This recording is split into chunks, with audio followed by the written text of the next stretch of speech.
pessoal, tudo bem?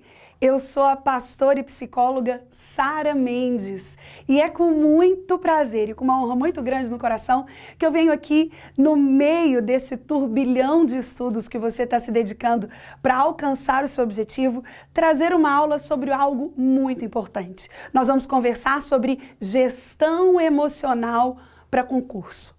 Você pode estar pensando, por que uma matéria dessa ou por que uma aula como essa é importante para mim? Por que de fato eu necessito entender um pouco sobre a minha própria gestão emocional para que eu possa ser um vitorioso na batalha que eu estou trilhando nesse tempo? Rapidamente eu quero te explicar, só para que você possa mergulhar comigo nesse conhecimento que vai te ajudar muito. Eu tenho certeza que no final dessa aula você vai ter uma bagagem, pelo menos para ser um bom gestor das suas próprias emoções em tempos de concurso e também para toda a vida. Entenda algo, quando a gente fala de equilíbrio emocional, a palavra equilíbrio, ela exatamente me fala de algo que não está nos extremos. Nós vivemos em tempos de extremos, nós vivemos a era dos extremos, nós vivemos entre os extremos emocionais o tempo todo. É assim na família, é assim na vida profissional, é assim no ambiente de concurso, é assim nos estudos que nos ajudam a nos programar para a vida que a gente quer trilhar. E exatamente qual o motivo de nós vivermos nos extremos? São vários, mas dentre eles, a pressão que vem de nós mesmos, que vem do outro, que vem da hierarquia na qual nós estamos sujeitos. Além disso, a autocobrança, que é diferente de pressão. Uma coisa é se sentir pressionado, é se sentir pressionado contra uma parede, perto de algo. Outra é se sentir autocobrado. A autocobrança é um dos fatores mais adoecedores das nossas emoções. Então, quando o meu objetivo nessa aula é fazer com que você compreenda que tem como você sair dos extremos e vir para o equilíbrio, vir para o meio. Então, vem comigo entendendo como é que você prudentemente pode dar passos em direção ao equilíbrio emocional em tempos de concurso. Quero começar te contando uma pequena história. Certa vez um homem precisava atravessar um lago. Ele estava às margens do lago e dali ele observava e estava esperando alguém que o pudesse auxiliar na travessia daquele trajeto. Até que então ele observou um canoeiro se preparando para cruzar o lago. E ele organizava ali a sua canoa, ele organizava os remos e ele se aproximou e falou: "Ei, por favor, você pode me dar uma carona até do outro lado da margem? Eu remo para você. Você pode ficar tranquilo na viagem que eu vou remando para você." E aquele senhor, então, achou o acordo bacana e falou: "Tudo bem, eu aceito, pode vir comigo." Ele, então, entrou no barco e começou a remar. Mas você já teve a impressão, ou você já se viu numa situação em que você acreditava que algo era simples de ser feito, mas quando você pega para executar não era tão simples assim? Foi exatamente aquele homem sentiu quando ele pega os dois remos e começa a remar. Quando ele percebe, o barco dava volta em círculos, mas não saía do lugar. Ele remava, já quase cansado, e o barco não tinha saído do lugar. O canoeiro, como quem não queria entrar no meio disso, né, para interferir, mas já com um sorriso de um pouquinho de deboche de lado, observava aquilo. Até que o moço, então, prefere pedir ajuda e fala: "Moço, pode me ajudar? Olha, eu estou remando, eu estou me esforçando, eu já estou até cansado, mas estou percebendo que a gente não está saindo do lugar."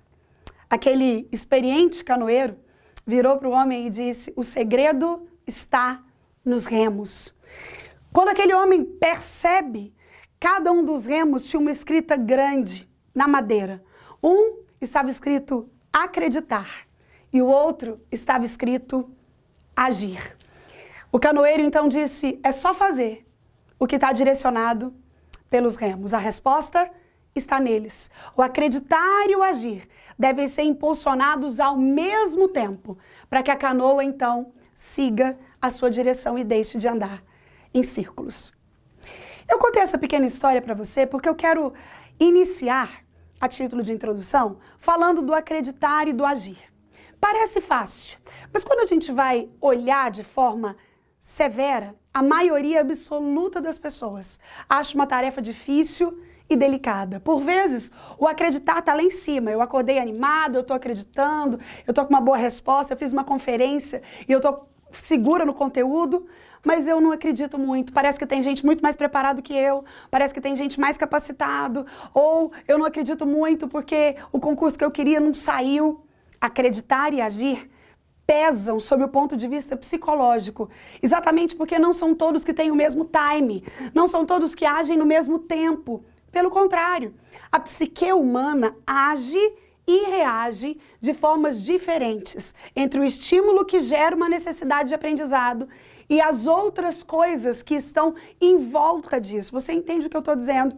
A nossa mente é essencialmente inteligente para dimensionar aquilo que mais importa no momento. É por isso que, às vezes, nós temos dificuldades de agir com os dois remos de uma vez. É por isso que, às vezes, a gente tem dificuldade de executar a crença com a ação ao mesmo tempo. Então, como é que a gente pode desvendar esse mistério dentro de nós mesmos para que a gente possa produzir algo prático dentro desse sentido e ter uma correta gestão das nossas emoções? Vem comigo que eu continuo te explicando a seguir.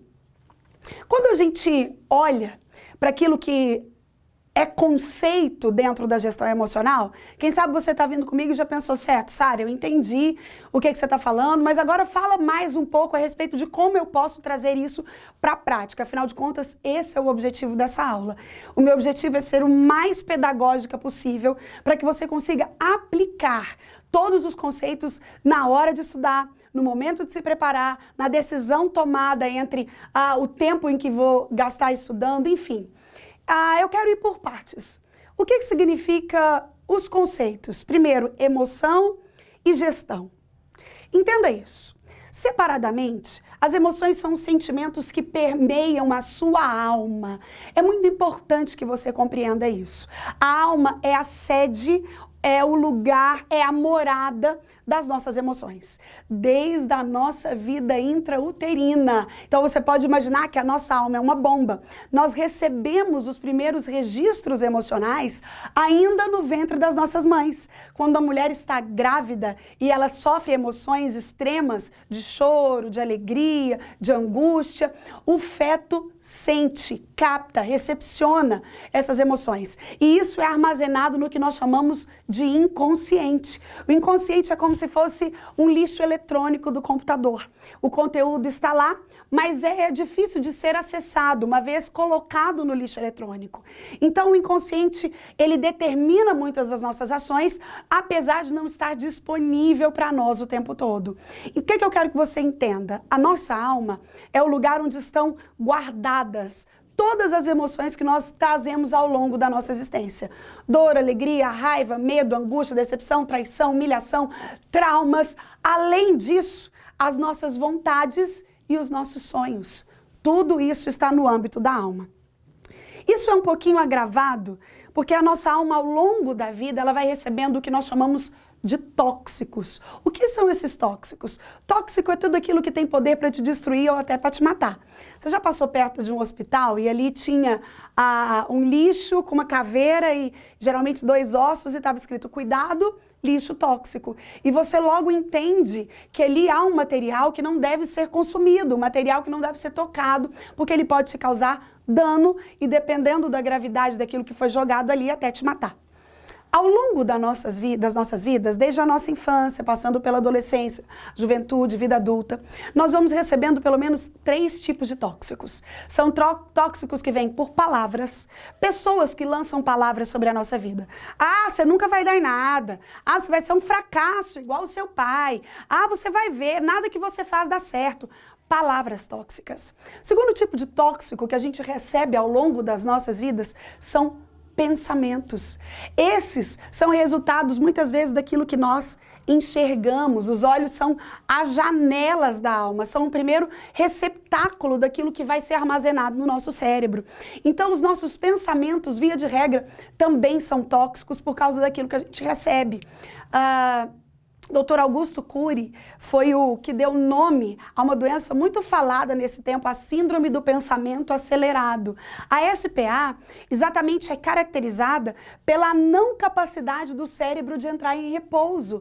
É uma das maiores responsáveis pelo índice de insônia que nós temos hoje. Pessoas que estão cansadas, o corpo está cansado, a mente está cansada, mas quando deita para dormir não consegue, porque é como se o cérebro não desligasse. Síndrome do pensamento acelerado. Pensamentos tóxicos.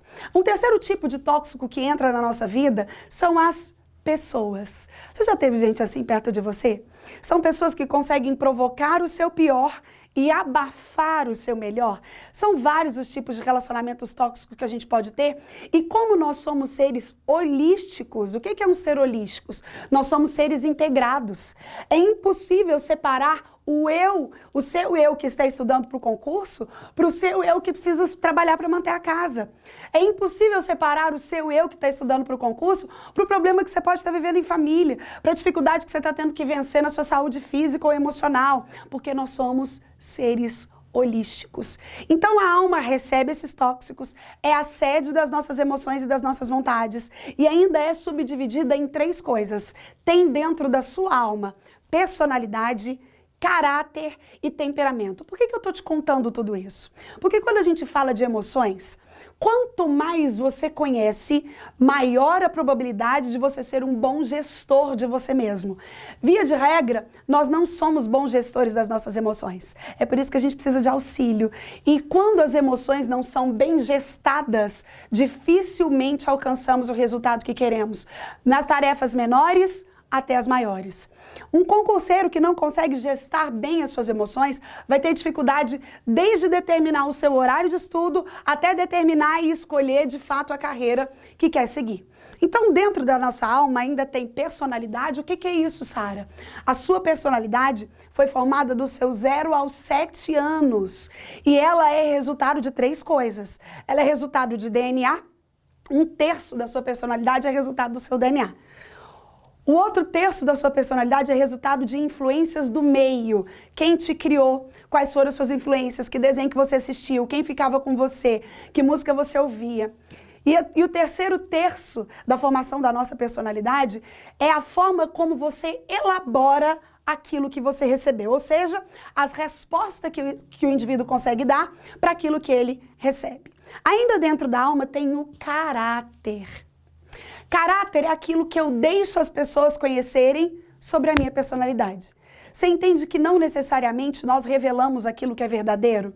É possível fingir caráter, é possível maquiar caráter, é possível adequar o que eu quero mostrar de acordo com as circunstâncias. É o caráter que a gente julga. A gente olha para alguém e fala, eu gosto do fulano, fulano é bom caráter. Ou então a gente fala o contrário, olha, cuidado com o ciclano não é bom caráter. Dentro da nossa alma ainda tem o temperamento. O seu temperamento, você nasce com ele. Não é possível mudar temperamento, apesar de ser possível moldá-lo. As ciências humanas, a título de estudo, dividiram os temperamentos em 5. São eles colérico, sanguíneo, fleumático, melancólico e supino. Obviamente que em uma aula eu não tenho tempo para falar sobre cada um deles, mas eles interferem de forma direta na sua alma, que é a sede das suas emoções. Ou seja, tudo aquilo que você vivencia hoje enquanto emoção, saindo do medo, chegando à ansiedade, à angústia e a toda e quaisquer emoções que você possa ter dentro de você, advém da formação dessa tríade da sua alma: personalidade, caráter e temperamento. Dentro disso, eu quero definir, dentro de um parâmetro de sucesso almejado, eu quero nivelar a vontade e o objetivo. O que é isso, Sara? Por que isso é importante para mim? Quando eu falo de nivelação de vontade e objetivo, a pergunta é simples. Que tanto de sacrifício eu preciso fazer para chegar onde eu quero chegar? Eu consigo pagar o preço emocional exigido para obter a aprovação no concurso que eu estou pleiteando? Quando eu falo para você que a gente precisa administrar essas duas coisas muito bem, separadamente e depois em conjunto, é exatamente para que nós consigamos responder essas perguntas. Onde eu quero chegar? Eu consigo chegar? Como eu preciso me preparar para chegar, levando em consideração aquelas emoções que já operam dentro de mim. Geralmente, aqui a gente encontra o que nós chamamos de choque de gestão. Eu vou te explicar o que é isso. Quando nós falamos de choque de gestão, o entendimento pleno é de que o seu principal inimigo é você mesmo. Você já deve ter ouvido isso por várias vezes, né? A gente vive na época dessa era dessa autoajuda, a era dessa identificação de frases de efeito. Mas quando eu falo do choque de gestão, e o meu entendimento é levar você à compreensão de que o seu principal adversário é você mesmo, é justamente de convidar a chegar à conclusão de que a disciplina é um hábito que pode ser criado. Hábitos são construídos. Os especialistas afirmam que tudo aquilo que você faz por 90 dias seguidos se constrói um hábito, se consuma um hábito. Então vamos supor que você nunca antes estudou. Você não teve esse hábito, você não vem de uma cultura de estudos, você não cresceu numa casa onde você via os seus cuidadores tendo essa prática, mas quando você ficou um pouco mais experiente, você percebe que os concursos são portas que igualam a todos, são oportunidades para todos. E que o caminho do estudo é um caminho de dignidade que pode trazer aquilo que você, porventura, tenha determinado como um alvo da sua vida. Uma estabilidade financeira, uma segurança em alguma área, enfim.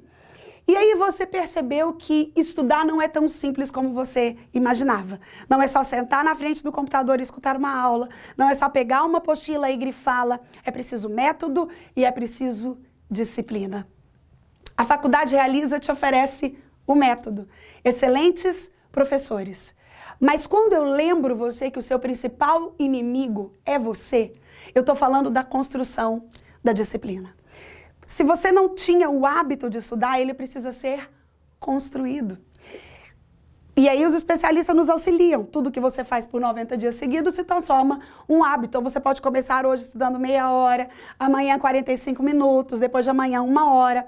Quando você vê, você já vai estar conseguindo bater as metas que você traça para você, para conseguir concluir o edital até a data do concurso que você almeja. Mas para isso é necessário iniciar uma jornada do estudo.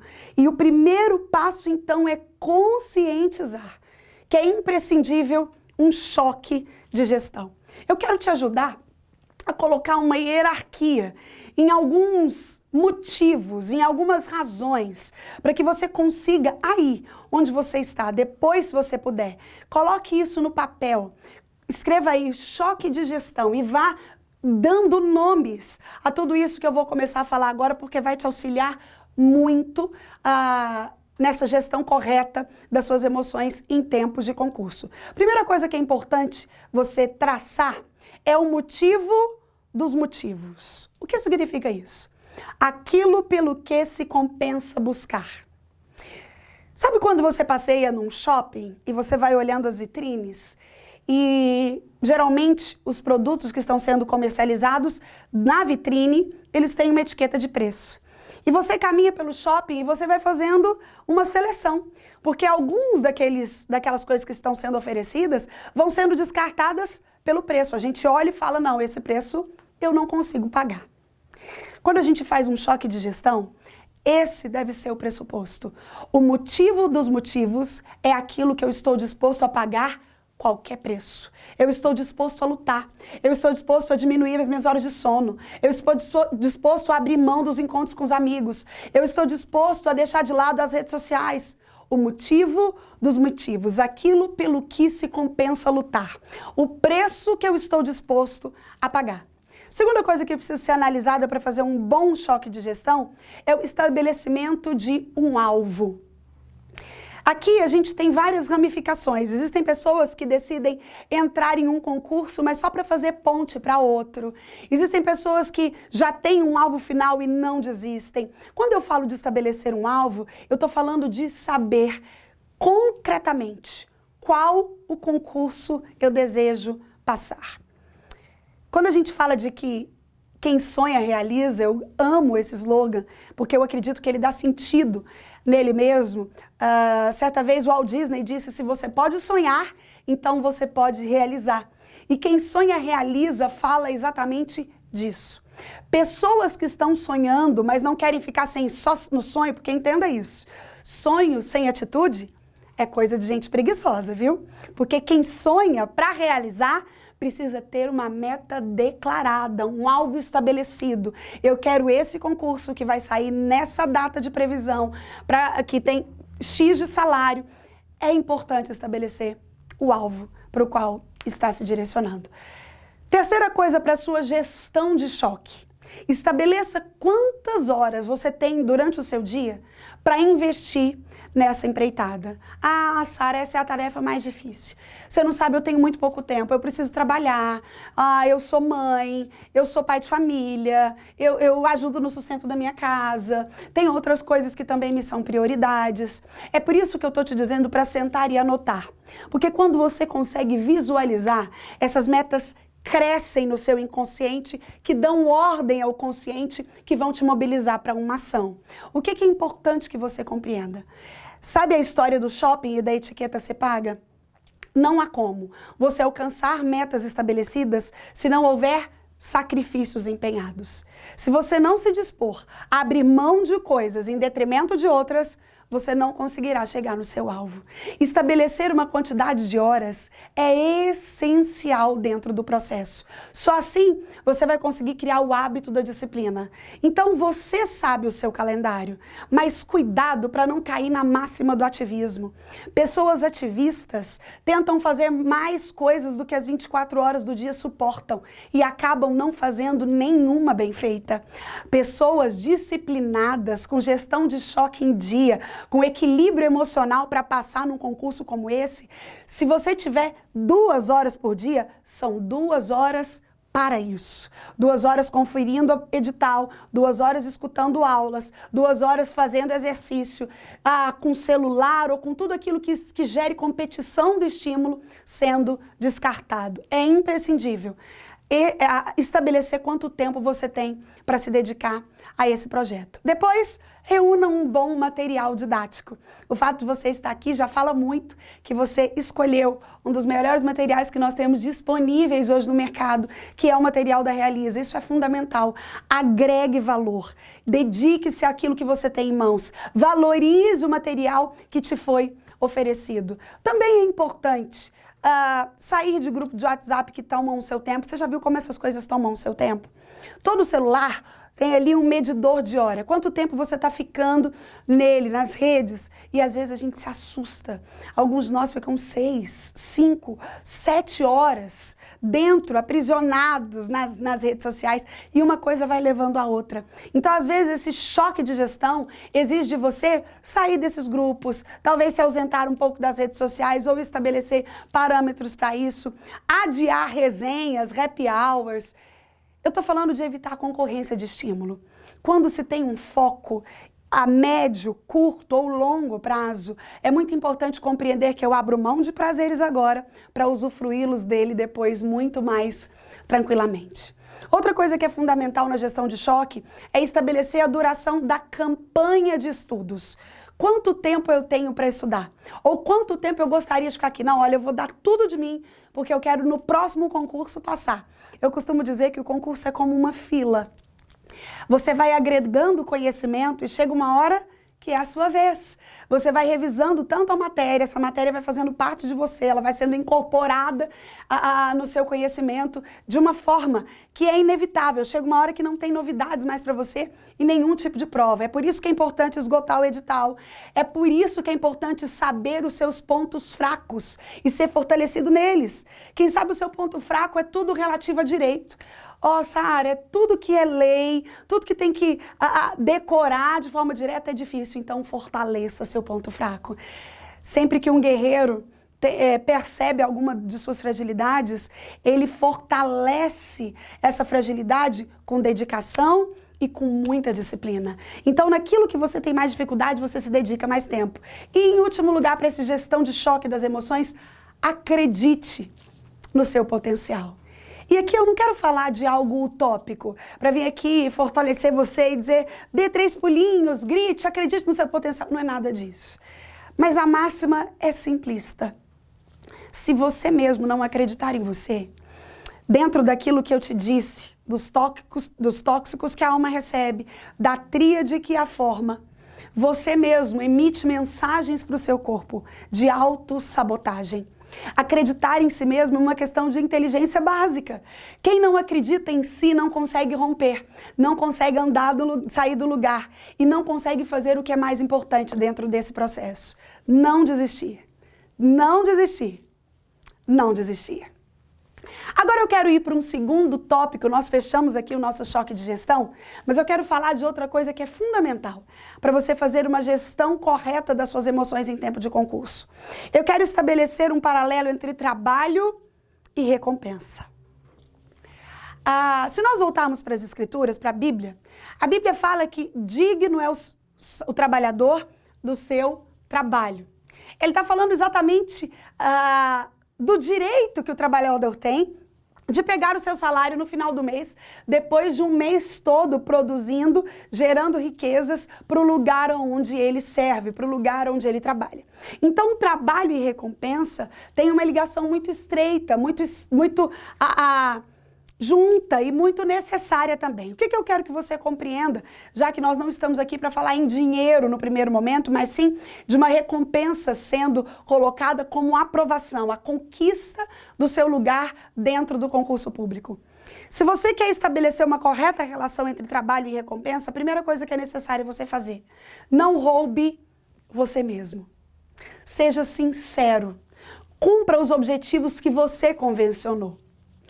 É muito comum a gente ver nas academias, aquelas pessoas que não treinam com personal trainer, enfim, elas roubam delas mesmas. Você já viu? Ela tá com uma ficha e lá tá escrito assim, 3 séries de 10 para panturrilha. E aí quando ela vai fazer, ela faz 3 de 10, e 2 de 10 e a terceira de 7. Como se quem fosse ficar prejudicado fosse o professor que deu a ele a lista que ele deveria cumprir. É uma autossabotação. Essa pessoa está se auto-roubando, ela está tirando dela mesma os benefícios que ela teria se cumprisse a série certa. Cumprir os objetivos que você convencionou faz parte de uma gestão de choque prudente, correta e que tem alvos determinados. Sabe, quando você não consegue cumprir o que você mesmo estabeleceu, você não consegue vencer o seu principal inimigo, que é você mesmo. Algumas pessoas começam a estudar e aí estabeleceram 2 horas naquele dia. Quando dá 1h10, não, quer saber, tô com fome, tô cansado por hoje, fiz tanta coisa. Um dia vai, mas isso começa a virar rotina, a virar hábito também. Então, não roube você mesmo. Outra coisa que é importante nessa relação trabalho e recompensa, para cada meta cumprida, gratifique-se. Como que isso funciona, Sara? Uau! Estabeleci 2 horas de estudo hoje, consegui. Então agora eu vou ficar um tempo na rede social. Então agora eu vou tomar um sorvete que eu tô querendo há um tempão. Então agora eu vou assistir um pedaço da série que eu gosto. Gratifique-se. Esse estímulo e recompensa, ele funciona desde sempre. Essa ideia de que o cérebro espera por algo que vai trazer prazer, benefício, depois de um esforço produtivo. Então, gratifique-se sempre que você cumprir uma meta. Outra coisa importante dentro da relação trabalho e recompensa é o estabelecimento do quantitativo do trabalho proporcional à recompensa. O que é isso? Para cada desempenho de trabalho, há uma recompensa estabelecida. Um dos termos militares, meu esposo é um oficial da Polícia Militar, e ele sempre gosta de falar treinamento duro, combate fácil. Ou seja, quanto mais dedicação no tempo de preparo, maior a facilidade encontrada diante da prova, diante daquilo que é o obstáculo. Quando a gente fala de trabalho e recompensa dentro desse quantitativo proporcional à recompensa, eu estou falando exatamente sobre isso com você. Quanto mais dedicação durante o trabalho, quanto mais dedicação enquanto você está ali no momento que são os mais desafiadores, maior a probabilidade de uma recompensa adquirida depois. Fechando esse tópico, eu quero falar com você agora um pouco sobre o reforço do positivo.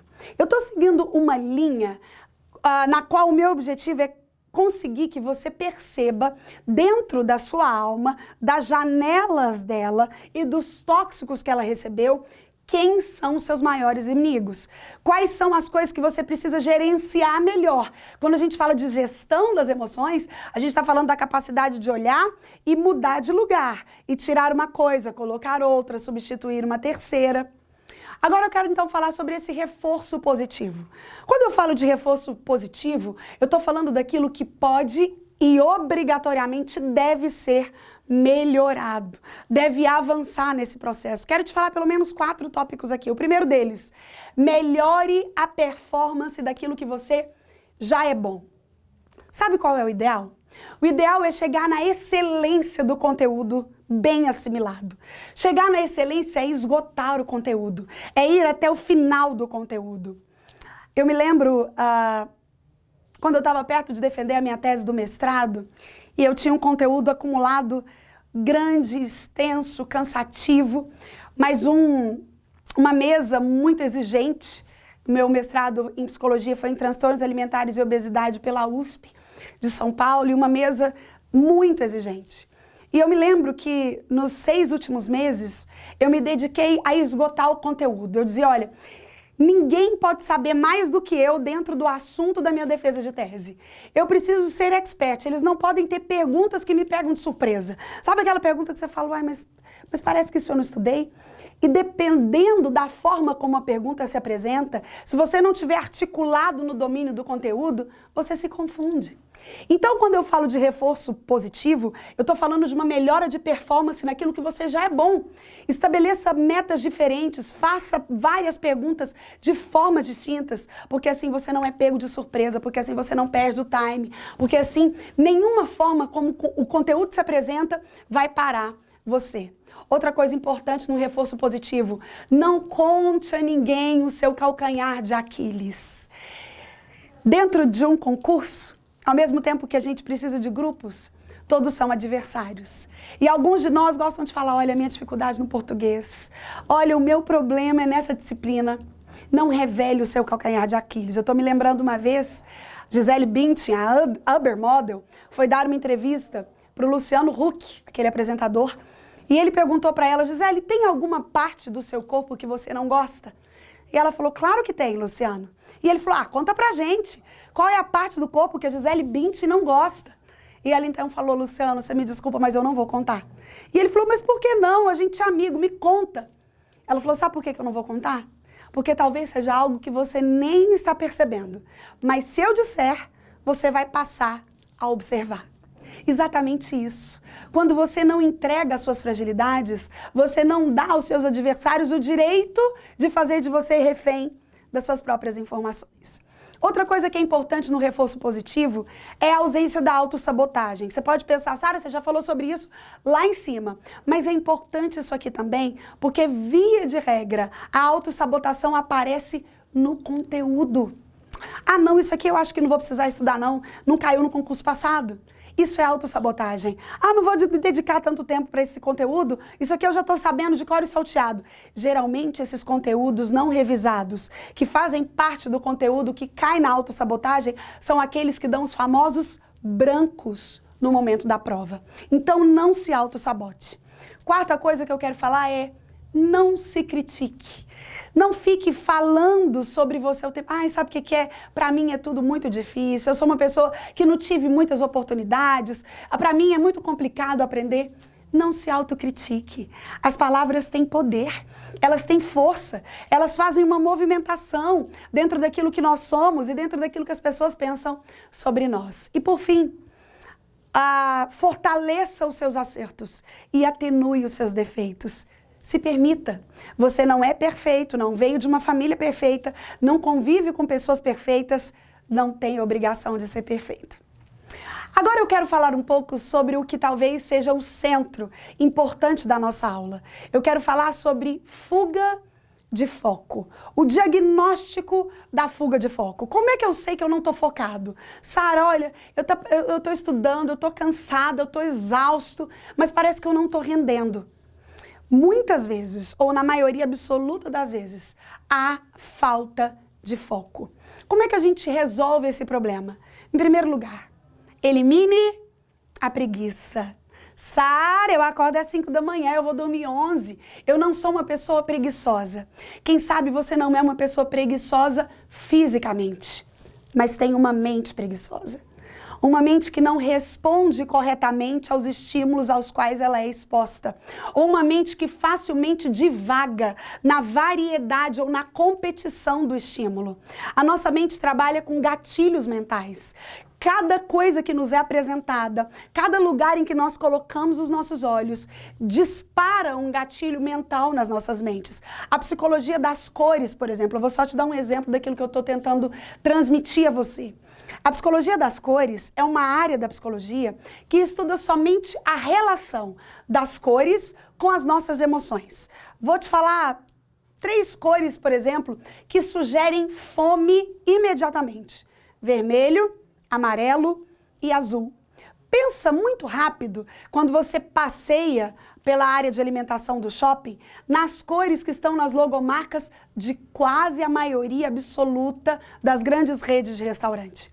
Muito dificilmente não vai ter um azul, o vermelho e o amarelo, porque são cores que disparam gatilhos mentais de fome. Você pode nem estar com fome, você pode estar saciado, pode ter acabado de comer, mas de repente você vê aquele M longe amarelo, e aí rapidamente a sua mente já imagina o refrigerante gelado, ele já imagina a batata quentinha, porque são gatilhos mentais. É por isso que é importante eliminar a preguiça mental.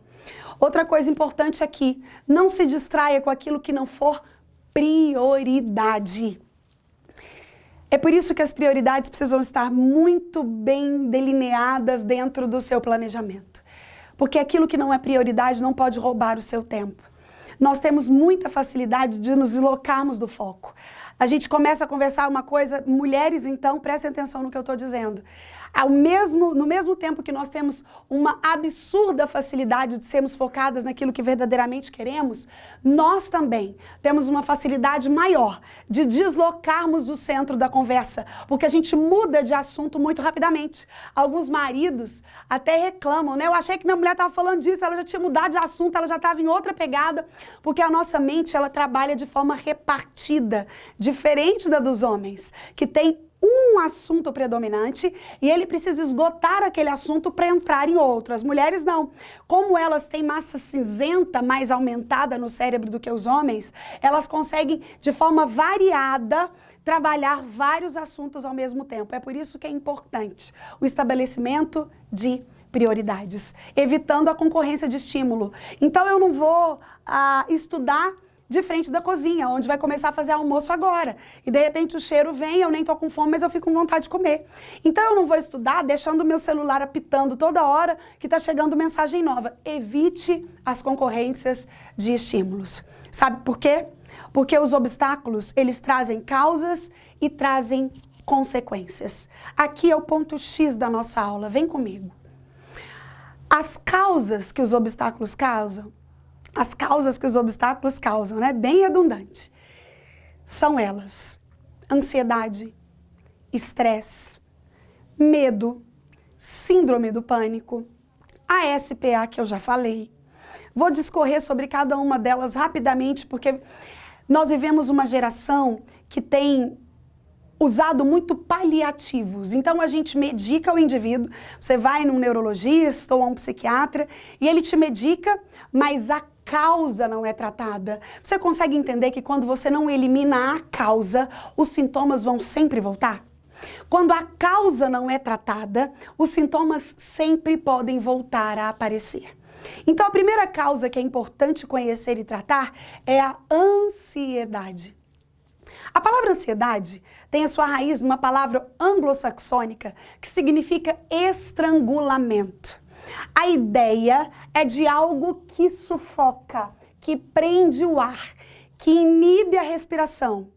Outra ideia comum na tradução da palavra ansiedade é a ideia de vários pontos estarem puxando um mesmo indivíduo. Então, é como se eu estivesse sendo puxada para um lado da mão, a outra mão, o pé, e vários centros estando esticando para cada direção oposta e distinta uma da outra. Ou seja, há uma ausência de padronização de emoções. Quando nós falamos de ansiedade, nós falamos daquele que é o mal do século. Ansiedade nada mais é do que uma antecipação de futuro, um excesso de futuro. Então eu estou hoje preocupada com o amanhã. Eu estou ocupada antes da hora. Vou te contar um dado interessante. Aproximadamente 80% das coisas que nos geram ansiedade nunca vão acontecer. Sabia disso? Então você se desgasta, o seu corpo precisa reagir à carga emocional que é colocada nele e às vezes ele reage com doenças, que é a forma como ele tem para reagir, que são as chamadas doenças psicossomáticas, e aquilo que você tanto ansiava, aquilo para o que você tanto se preparou, aquilo que roubou tanto o seu sono, nem aconteceu. Outra causa que nós podemos tratar e devemos é o estresse. O estresse nada mais é do que o excesso do hoje. Nós estamos vivendo em tempos de pandemia. Eu falo com você aqui do dia 6 de agosto de 2020. Então nós estamos em plena pandemia do Covid-19. E é assustador a quantidade de pessoas que têm chegado até os hospitais com crises de estresse. É uma dor fortíssima no peito que lembra o infarto. É uma isquemia cerebral, o cérebro apaga memórias passadas momentaneamente. E são tantas outras variações de doenças que nada mais são do que resultado de um estresse.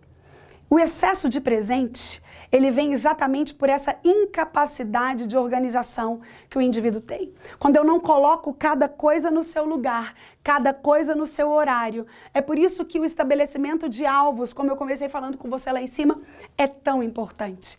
Você evita o estresse, você evita a fadiga, você evita tudo aquilo que concorre diretamente contra você na gestão das suas emoções. Agora eu quero falar um pouquinho do medo. Você já sentiu medo? O medo forte, ele provoca sensações físicas. As mãos ficam gélidas, o coração dispara, dá taquicardia. A gente sente como que um gelo vindo do corpo. Muitas vezes o medo é necessário, ele é prudente. Eu não estou falando desse tipo de medo de prudência. Eu estou falando do tipo de medo que precisa ser vencido por um concurseiro como você. Para alguém que tem alvos a serem alcançados. O medo, nesse caso, é um inimigo porque ele é paralisador. Quando a gente sente medo, a gente é paralisado. Vou te dar um exemplo simples. Se você tem medo de barata, e chegar uma barata no ambiente, você vai dar um jeito de escapar dela. Então você sobe em algum lugar, você vai pedir para alguém matá-la, você vai gritar, porque o medo paralisa. Você mesmo não dá conta de fazer muita coisa. É assim também o medo emocional que sobrevém dos desafios. Eles nos paralisam se não forem vencidos. É por isso que a causa do medo deve ser tratada. Por que eu estou com tanto medo de não passar no concurso? E foi exatamente por isso que eu comecei lá em cima, falando que sem acreditar em você, a gente não consegue bons resultados. Quero falar um pouco também sobre a síndrome do pânico. A síndrome do pânico é caracterizada pelo medo do medo. Pessoas que têm síndrome do pânico, elas sentem tanto medo de ter medo. A sensação do medo é tão paralisante que elas sofrem pela angústia de pensar em sentir aquele medo novamente. É o que geralmente traz o branco na hora da prova. É o que geralmente gera um apagão. Por quê? Porque o emocional está em desequilíbrio. E aí, na hora em que você precisa utilizar o conteúdo que você estudou, ele simplesmente some. É por isso que é importante o autoconhecimento acerca dessa gestão. E a SPA, que eu comentei com vocês, a Síndrome do Pensamento Acelerado. Após falar as causas, eu quero trazer as consequências. O que se apresenta? Como é que eu sei, Sara? Porque às vezes a gente acha que não é ansioso, mas quando a gente observa um sintoma, uma consequência, a gente consegue se perceber melhor dentro desse contexto. São consequências dessas causas: ansiedade, estresse, medo, síndrome do pensamento acelerado, síndrome do pânico, a síndrome das pernas inquietas, por exemplo. Você já deve ter percebido, ou quem sabe você faça isso. Uma pessoa que se senta, mas ela não fica parada com a perna, ela fica mexendo, ela bate, ela balança o pé, ou então fica fazendo alguma movimentação consequente com o cabelo, ou então pessoas que não conseguem parar as mãos. Você pode estar me olhando, né? Eu mexo muito com as mãos. Mas a ideia é de você em repouso, fazer um movimento de gasto energético desnecessário. Isso está simbolizando que há algo dentro de você que o organismo não está conseguindo elaborar de forma competente, então ele externa isso como forma de um comportamento de gasto desnecessário. Síndrome das pernas inquietas me fala de um estresse e de uma ansiedade elevados. Esgotamento. Aquela sensação, vou desistir de concurso, quero saber mais não. Nunca mais quero ver um módulo daquelas aulas. Cansei, esgotei, fadiguei, não quero. É uma consequência de estresse não tratado, de ansiedade sendo adquirida ao longo do tempo. É consequência do medo e de tudo isso, todas essas causas que nós já comentamos. Taquicardia, acabei de comentar sobre esse coração que acelera sem razão. Você está no meio do estudo, ou você está no trânsito, de repente o coração dá aquela taquicardia. É óbvio que é muito importante descartar problemas fisiológicos, mas via de regra não há problema na funcionalidade do coração, mas há problema na descarga emocional que ele recebe. Então essas consequências precisam ser cuidadas, tratadas. Outra consequência muito comum é a perda da memória, que pode vir ou não junto da confusão mental. Eu acabei de contar para vocês sobre essa isquemia parcial cerebral que uma conhecida nossa sofreu a semana passada aqui. E ela foi parar num hospital daqui de Goiânia correndo porque ela não se lembrava. E os filhos, percebendo ali que ela não tinha memória, ela perguntava, mas quem é fulano? Mas o que mesmo que eu fiz ontem? Não, disse eu também, eu não estou lembrando. E aí, então, era a consequência de um estresse, perda de memória, confusão mental, perda da noção de lugar. Peraí, onde eu tô? Você está dirigindo e de repente não lembra mais para onde está indo. É preciso ter muito cuidado, porque são consequências dessas causas que a gente acabou de falar. E em último lugar, última consequência que advém da ansiedade, advém do medo, advém da síndrome do pânico, é a baixa autoestima. Pessoas muito ansiosas têm dificuldade com a sua autoestima. Pessoas muito medrosas têm dificuldade em se colocar. Pessoas muito estressadas vão ser extremamente desafiadas em acreditar que conseguem. O que eu quero que você entenda é que a falta de gestão emocional é tão séria que você já deve ter cansado de ouvir matérias que trazem estudantes que entram em estado de severa depressão. Em casos mais graves, até tentam suicídio, tamanha pressão da qual estão sendo expostos. Pressão que se colocam e pressão que são colocados. Mas ambas passam pela gestão das emoções, passa pela mente, passa pela forma como eu equilibro a minha alma. Eu quero finalizar, nós estamos terminando a nossa alma, mas eu quero conversar com você ainda sobre os elementos formadores da saúde emocional para aqueles que estão enfrentando um processo de seleção de concurso. O que é isso, Sara? A gente vai falar sobre aquilo que é necessário que você saiba dentro da formação da sua saúde emocional para que você enfrente esse processo de forma mais ativa, de forma mais tranquila e de forma com que o seu objetivo seja alcançado. A gente vai trabalhar essa correta relação entre aquilo que eu desejo e o lugar aonde eu quero chegar. O lugar onde eu estou e para onde eu estou indo. Então vamos trabalhar esses elementos formadores para que a gente dê um rumo final à nossa aula e eu deixe esses conselhos para você. O meu objetivo é que você tenha conseguido perceber a importância da correta gestão das suas emoções dentro de um processo de pressão. Eu quero finalizar falando exatamente sobre isso com você, sobre características fundamentais que podem ser desenvolvidas. Eu vou repetir. As características fundamentais que nós vamos falar agora, elas podem ser desenvolvidas. Por quê? Porque elas têm o seu centro nas emoções humanas básicas. E eu quero falar sobre elas de forma rápida. A primeira emoção humana básica é a raiva. Sabe por que a raiva é uma emoção humana básica? Porque ela é quase um instinto. A raiva não encontra correspondente na razão. E muitas vezes ela nos trai de forma terrível e impossível de ser alcançada. Você é alguém raivoso? Você fica nervoso por coisas simples? É muito importante trazer isso para o centro e não deixar nos extremos.